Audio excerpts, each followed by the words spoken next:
এটি বালি বা মালদ্বীপ না, এটি ঢাকার সব থেকে কাছের হাই টুরিস্ট ডেস্টিনেশন শ্রীমঙ্গলের রাধানগরের দহলিজ ইকো রিসোর্ট। রিসোর্টটির অ্যাম্বিয়েন্ট আর লুকস এতটাই মনোমুগ্ধকর, প্রথমে দেখে আমিও ভেবেছিলাম এটি বুঝি থাইল্যান্ড কিংবা মালদ্বীপের কোনো একটি রিসোর্ট।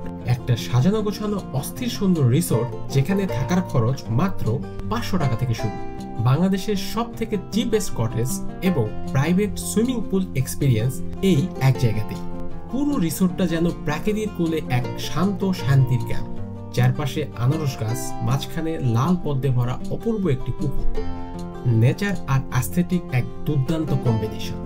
তাদের 4টি কটেজে রয়েছে প্রাইভেট সুইমিং, প্রতিটি কটেজে রয়েছে হিল ভিউ, এক অপরূপ দৃশ্য। কক্ষগুলো এতটাই পরিপাটি যেখানে সুইমিং পুলের জন্য আছে আলাদা কানেক্টিং ডোর, আর বেডরুম থেকে ওয়াশরুম সবকিছুই একেবারে ঝকঝকে ও নিখুঁত।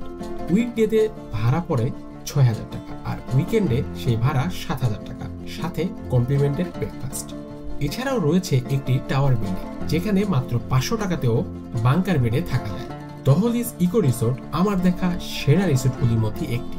বুকিং ও বিস্তারিত জানতে স্ক্রিনে দেওয়া নাম্বারে যোগাযোগ করুন অথবা তাদের ফেসবুক পেজে যোগাযোগ করতে পারেন।